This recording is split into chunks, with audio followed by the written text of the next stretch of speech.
Brighton and Hove Albion Football Club under Roberto De Zerbi, unbeaten since the 3rd of January in 6 matches played so far and piping Bournemouth 1-0 on the South Coast this weekend.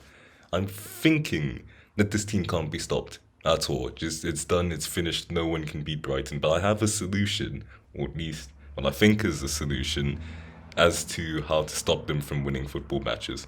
And that solution is a 4-4-2 out of possession for the opposition side, making it a 4-2, not 4-2, a 4-3-3 with a false nine in possession and on the counter attack. And that will be the main theme of how to stop Brighton counter attacking. Counter attacking football can outdo very high possession based teams who like to pass the ball, who like to control possession, and who like to control the feel and the flow of the game with very technical midfielders. I'm talking the likes of Billy Gilmore, who not too long ago looked like he'd be the future of Chelsea's midfield.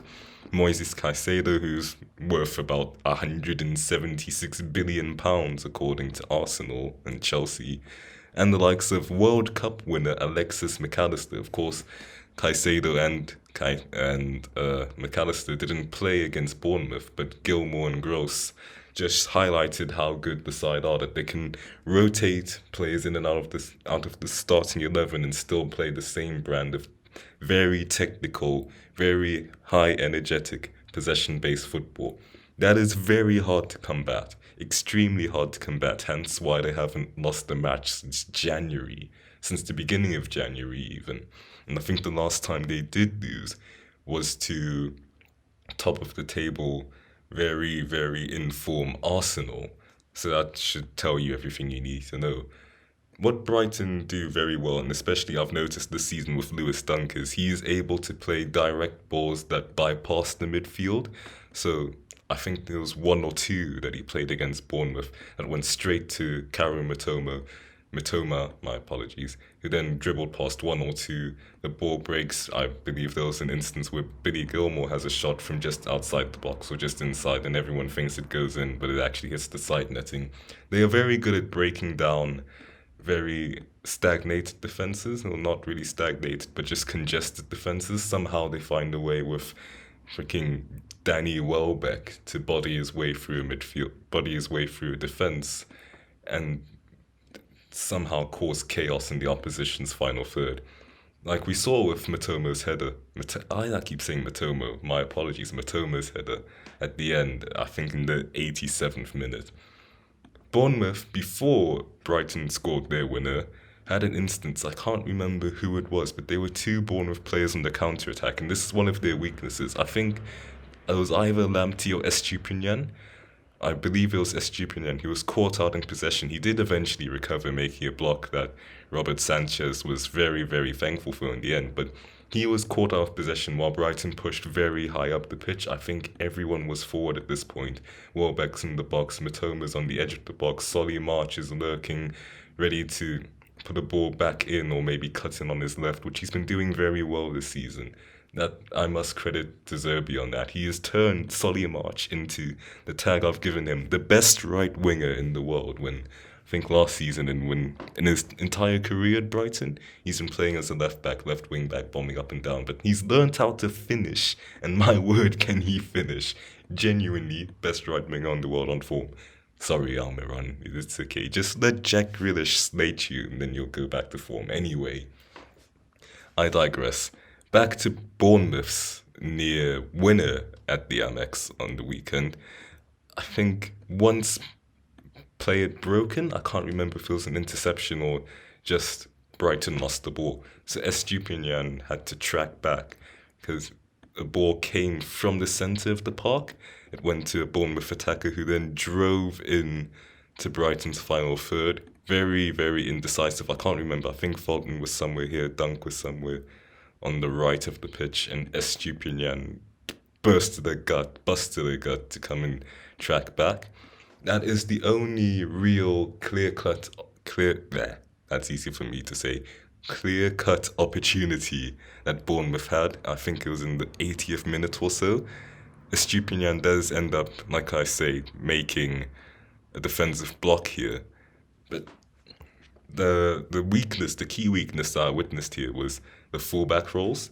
my son Tariq Lamptey and Estupinian are very, very high up the pitch. They go up and down on the left and right wide spaces, leaving Solly March and Matoma and even Undav in some cases, the half spaces here. That is a very Man City like approach to playing with your fullbacks or your wide players. Because I'm just trying to divide the pitch here quickly.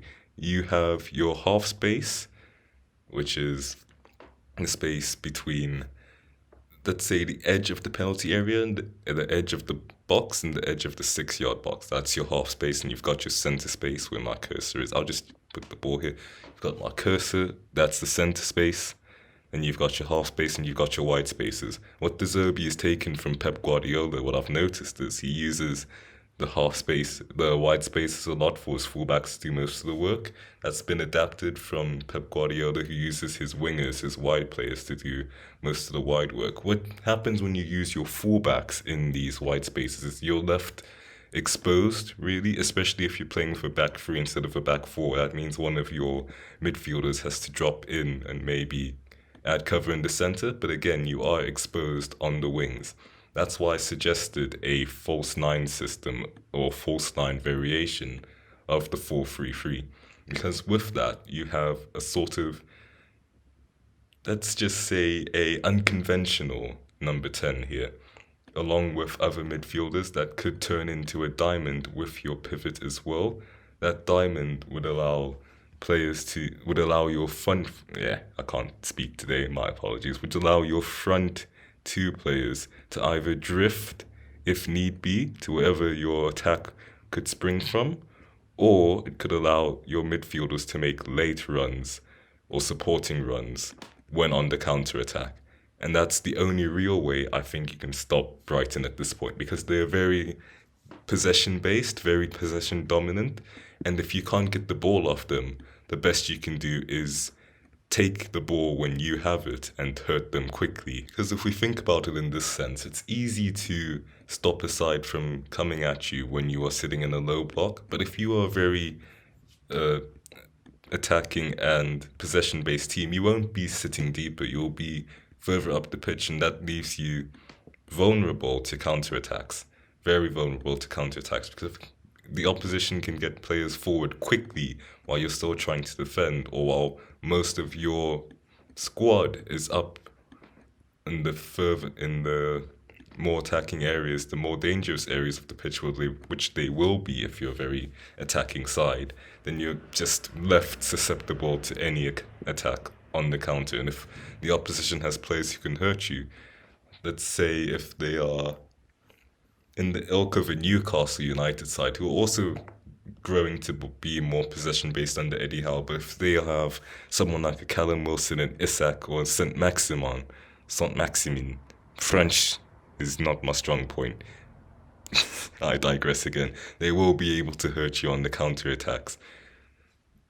Genuinely, that's the only way I think you can stop Brighton, counter-attacking football. Because if you try to go for them, or if you try to take them on toe-to-toe with possession-based football, you will get undone. Graham Potter laid the foundations for the Zerbi to just cook, because this side can play. Well, I'm telling you, every Don here would start for Real Madrid. Maybe not Undav, because you saw that, three-peat of Mr. Save, and then he hit the post. Besides Undav, he's still good on his day. Especially him, Japanese Messi and Solly March. They would start for any club in the world right now on current form. And it looks like the whole world wants McAllister and Caicedo as well, with Sarmiento and Enciso being very, very good, young, promising talents. Adam Webster can drop it. That's another thing I want to quickly mention. Adam Webster can drop in, and Estupiñán was playing in the left centre-back role, giving Mitoma more freedom. But when Webster does play, my word, he is solid. And the English Pirlo, Adam Lallana, I don't know why Liverpool sold him. I do not know what he's so good. He is genuinely so good. And what is he now? 34. Genuinely one of the best midfielders in the Premier League. That's what I'm saying. It's very hard to stop Brighton, and why no one really can stop them in this moment in time, because they are just so fluid and so technical but hardworking as well. And that's a very, very dangerous combination of traits.